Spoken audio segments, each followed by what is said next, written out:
नमस्कार साथियों, मैं हूं अमित सिंह। जीएसएम कॉलेज बेवर के डिजिटल प्लेटफॉर्म पर आप सभी का स्वागत है। साथियों, आज मैं पुनः आपके समक्ष एक नई वीडियो के साथ उपस्थित हूं। आज का हमारा जो टॉपिक है वो है शिक्षा का उद्देश्य। प्राचीन भारतीय शिक्षा से लेकर आधुनिक शिक्षा तक शिक्षा के उद्देश्य क्या हैं। तो आज हम बात करने जा रहे हैं कि शिक्षा के उद्देश्य कौन कौन से हैं। तो सबसे पहले मैं बात करता हूँ ज्ञानार्जन का उद्देश्य, जीविकोपार्जन का उद्देश्य, चरित्र निर्माण का उद्देश्य, शारीरिक विकास का उद्देश्य, संस्कृति संरक्षण का उद्देश्य, आत्माभिव्यक्ति का उद्देश्य और नागरिकों के उत्तम विकास का उद्देश्य। तो सबसे पहले उद्देश्य की मैं बात करता हूँ ज्ञानार्जन का उद्देश्य। प्रारंभ में शिक्षा को ज्ञानार्जन के लिए ग्रहण किया जाता था। जब हम गुरुकुल में प्रवेश लेते थे, गुरुकुल में जब हमारी शिक्षा दीक्षा होती थी, तो उस समय हम विभिन्न प्रकार की सामाजिक, आध्यात्मिक और राजनैतिक जानकारियों के लिए शिक्षा को ग्रहण करते थे। गुरु के संपर्क में जाते थे, गुरु के सानिध्य में जाते थे। हम इसलिए गुरुकुल में जाते थे कि हम गुरु के संपर्क में रहते हुए विभिन्न विषयों के संबंध में अपनी समझ को विकसित करें, प्रकृति के बारे में ज्ञान प्राप्त करें, विभिन्न वस्तुओं के बारे में ज्ञान प्राप्त करें। ये आध्यात्मिक संसार क्या है, कॉन्शियसनेस क्या है, स्वयं आत्मा और परमात्मा के बारे में ज्ञान प्राप्त करें। क्योंकि ज्ञान ही इस सृष्टि में किसी भी व्यक्ति के निर्माण का सर्वोत्तम साधन है। ऐसा माना जाता है कि एक राजा का सम्मान सिर्फ उसके राज्य में उसकी प्रजा के द्वारा किया जाता है, लेकिन एक ज्ञानी पुरुष का सम्मान वो जहाँ भी जाता है उसके ज्ञान के बलबूते वो जहाँ भी जाएगा उसका सम्मान किया जाएगा। तो प्रारंभ में जो शिक्षा का सबसे मूल उद्देश्य था वो ज्ञानार्जन का उद्देश्य था, लेकिन आज ये मूल उद्देश्य ना होकर आज सबसे पहला उद्देश्य जीविकोपार्जन का उद्देश्य हो गया। क्योंकि आज हम आधुनिक दौड़ भाग वाली ज़िंदगी को जी रहे हैं। अगर हम प्राचीन भारतीय शिक्षा की बात करें तो प्राचीन भारत में शिक्षा का सबसे पहला उद्देश्य था वो ज्ञानार्जन का उद्देश्य था। उसके बाद अगला उद्देश्य आता है जीविकोपार्जन का उद्देश्य, जो कि आधुनिक वैज्ञानिक दौर में आज के समय में ये शिक्षा का सबसे महत्वपूर्ण सबसे पहला उद्देश्य है। अगर वैदिक कालीन शिक्षा की बात करें तो वैदिक कालीन शिक्षा में ये दूसरे या तीसरे नंबर पे आता था। अगर हम आधुनिक शिक्षा की बात करें, आज के दौर की बात करें, वर्तमान समय की बात करें, तो जीविकोपार्जन का उद्देश्य शिक्षा का सर्वप्रथम उद्देश्य है। क्यों सर्वप्रथम उद्देश्य है? क्योंकि आज के मानव की 3 मूलभूत आवश्यकताएं हैं: रोटी, कपड़ा और मकान। ये तीनों आवश्यकताएं उसे हर कीमत पर अपने जीवन में पूरी करनी ही करनी है। आज के समय में व्यक्ति उस प्रकार की शिक्षा को प्राप्त करना चाहता है वो जो उसे इस योग्य बनाए कि वो रोटी कमा सके, कपड़े खरीद सके और एक घर बना सके जिसमें वो जीवन यापन शांतिपूर्वक कर सके।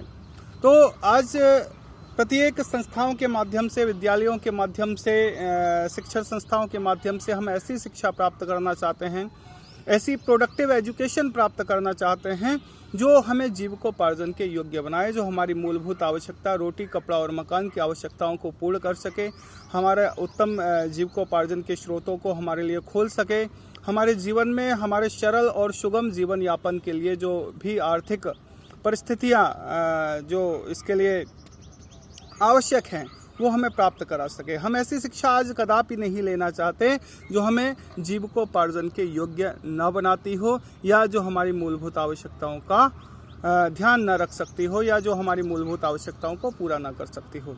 इसके बाद जो अगला शिक्षा का उद्देश्य है वो चरित्र निर्माण का उद्देश्य। अगर हम वैदिक काल में बात करें तो ये मुख्य उद्देश्य था चरित्र निर्माण का उद्देश्य। क्योंकि जब हम गुरुकुल में प्रवेश करते थे तो गुरुओं के द्वारा सबसे प्रमुख जो बातें थी ध्यान देने योग्य, वो सबसे पहली बात ये थी कि बालक के चरित्र का निर्माण करना, एक उत्तम चरित्र का निर्माण करना गुरुकुल में रहकर, ये सबसे महत्वपूर्ण कार्य था। गुरुओं के द्वारा हर वो संभव प्रयास किया जाता था, हर वो सारी चीज़ें की जाती थी जिससे एक उत्तम चरित्रवान मानव का निर्माण किया जा सके, एक चरित्रयुक्त मानव का निर्माण किया जा सके कि जब भी वो समाज को मिलेगा, समाज के संपर्क में जाएगा तो समाज को कुछ नया दे सके। क्योंकि पहले कहा भी जाता था कि यदि धन गया तो कुछ नहीं गया, यदि चरित्र चला गया तो सब कुछ चला गया। स्वास्थ्य चला गया तो कुछ गया, लेकिन चरित्र चला गया तो सब कुछ चला गया। तो चरित्र निर्माण का उद्देश्य शिक्षा का सर्वप्रथम उद्देश्य था। हम शिक्षा के माध्यम से ऐसे चरित्रवान मानवों का निर्माण करना चाहते थे या चाहते हैं जो उत्तम चरित्रवान हो, आदर्शवान हो, जो हमारे समाज में कुछ नवीनताएं स्थापित कर सकें, समाज को एक उत्तम दिशा दे सकें। इसके बाद जो अगला उद्देश्य है वो शारीरिक विकास का उद्देश्य है। देखिए, शारीरिक विकास को हम छोड़ नहीं सकते, क्योंकि आप सभी लोग जानते हैं कि पहले ही कहा जा चुका है कि स्वस्थ शरीर में ही स्वस्थ मस्तिष्क का विकास होता है। तो स्वस्थ मस्तिष्क तभी होगा जब स्वस्थ शरीर होगा। तो शरीर स्वस्थ कैसे रखना है, इस माध्यम में भी शिक्षा हमें महत्वपूर्ण बातों के बारे में अवगत कराती है कि हम अपने शरीर की देखभाल कैसे कर सकते हैं, हम अपने शरीर की सुरक्षा कैसे कर सकते हैं, हम अपने शरीर की स्वच्छता कैसे कर सकते हैं, अपने स्वास्थ्य का ध्यान किस प्रकार से रख सकते हैं। इस बारे में भी शिक्षा हमें प्रतिपल हमें ये बताती रहती है कि आप शारीरिक विकास को किस प्रकार से पूर्ण कर सकते हैं, अपने शरीर का ध्यान कैसे रख सकते हैं, शरीर को किन की आवश्यकता है, किस प्रकार की आवश्यकताएं नहीं हैं, ये सारी चीज़ें। इसके बाद संस्कृति विकास का उद्देश्य। देखिए, किसी भी राष्ट्र, किसी भी देश के लिए उसकी संस्कृति महत्वपूर्ण होती है। किसी भी राष्ट्र में रहते हुए उसकी स्वयं की संस्कृति का संरक्षण होना उसके लिए अत्यंत महत्वपूर्ण है। यदि किसी भी देश की संस्कृति संरक्षित नहीं होगी, अगर उसकी संस्कृति समाप्त होती चली जाएगी, तो वो देश स्वतः ही स्वयं में समाप्त होता चला जाएगा। हमारी संस्कृतियाँ क्या हैं, हमारे आदर्श क्या हैं, हमारे आचरण क्या हैं। अगर हम भारतीय संस्कृति की बात करें तो अतिथि देवो भव की संस्कृति है, मातृ देवो भव की संस्कृति है, पितृ देवो भव की संस्कृति है। ये हमारी संस्कृति है जो हमें जीवन जीने की कला सिखाती है, हमें जीवन कैसे जीना है, हमारा व्यवहार कैसा होना चाहिए, हमारा आचरण कैसा होना चाहिए, हमारी शिक्षा कैसी होनी चाहिए, जो कि हमें विभिन्न प्रकार की संस्कृतियों के माध्यम से, विभिन्न प्रकार के आदर्शों के माध्यम से हमें ये सारी चीज़ें जो प्राप्त हुई, उन समस्त संस्कृतियों का संरक्षण आज शिक्षा का महत्वपूर्ण दायित्व है। शिक्षा का दायित्व है कि वो अपने बालकों में अपनी संस्कृति के बारे में समझ विकसित करे, जिससे वो बालक अपने आगे आने वाली पीढ़ियों में अपनी संस्कृति का हस्तांतरण कर सके, अपने बालकों को संस्कृति दे सकें, उन्हें चरित्रवान बना सकें, उन्हें संस्कृतिवान बना सकें और किसी भी देश की संस्कृति को सशक्त संबल प्रदान कर सकें और उसकी संस्कृति जीवित बनी रह सके। आज शिक्षा में ये पक्ष लगातार कमज़ोर होता चला जा रहा है। हम अपनी संस्कृति को हस्तांतरित करने की तरफ कम ईमानदारी से कार्य कर रहे हैं। आज हमारी संस्कृति का लगातार आप देख रहे हैं दोहन होता चला जा रहा है। अतिथि देवो भव की संस्कृति, मातृ देवो भव की संस्कृति, पितृ देवो भव की संस्कृति, ये सारी संस्कृतियां लगातार विलुप्ति की ओर अग्रसर हैं। तो आज शिक्षा की आवश्यकता है, शिक्षा का ये दायित्व है कि आज शिक्षा को इस प्रकार से मॉडिफाई किया जाए, इस प्रकार से बनाया जाए कि वो अपनी संस्कृति का हस्तांतरण कर सके, आगे आने वाली पीढ़ियों को उसके बारे में बता सके कि हमारे पूर्वजों की संस्कृति क्या थी, हमारे पूर्वजों की धरोहर क्या थी, हमें उसे किस प्रकार से संरक्षित करना है और किस प्रकार से आगे बढ़ाना है।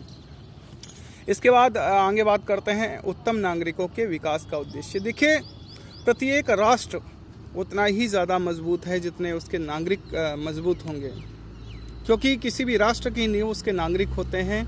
आर्थिक रूप से, सामाजिक रूप से, मानसिक रूप से नागरिकों का विकास जितना उत्तम होगा उतना ही कोई भी देश विकसित होगा।